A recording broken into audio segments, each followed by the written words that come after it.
सकाळी लवकर उठून आम्ही कुलदेवाच्या दर्शनासाठी निघालो. हळदी भोगावतीच्या पुढे चक्रेश्वर वाडी म्हणून आमचं कुलदेव आहे. पोचल्या पालखी नुकतीच गावामध्ये आली होती. ती पालखी पुन्हा गावामध्ये फिरून मंदिराकडे परत येत असते. मग पालखीचं आम्ही दर्शन घेतलं आणि त्यानंतर आम्ही आमचे जे गुरु असतात त्यांच्या घरी सर्व शिधा वगैरे पोच करण्यासाठी गेलो, कारण ते त्याचा प्रसाद करून दुसऱ्या दिवशी नैवेद्य दाखवत असतात. मग त्यांच्या घरी, त्यांचं घर अगदी 100 वर्षापासून आहे तसंच आहे, अगदी जुनं. मग आम्ही त्यांना सर्व शिधा दिला आणि मंदिराकडे गेलो.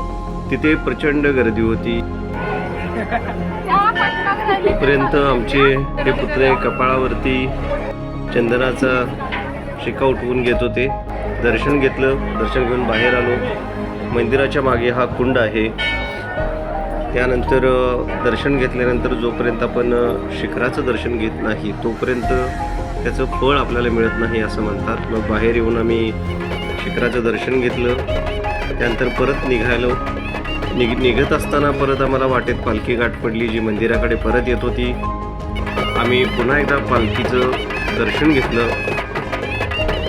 खूप चांगल्या पद्धतीनं आम्हाला दर्शन मिळालं. दर्शन घेतलं, समाधान वाटलं, प्रसन्न वाटलं. त्याच्यानंतर आम्ही दर्शन घेऊन पुढच्या प्रवासासाठी निघालो, कारण आम्हाला पुढं परत कोल्हापुरात जायचं होतं. वाटेत एक छानशी शाळा आहे.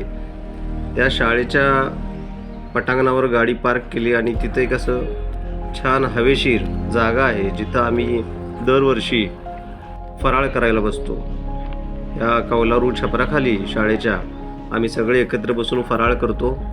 खिचडी, रताळी वगैरे जे काय असेल ते उपवासाचं फराळ करतो आणि मग आम्ही कोल्हापुरात निघण्यासाठी बाहेर पडतो. तिथून आम्ही कोल्हापूरमध्ये फिरंगाई मंदिर आहे.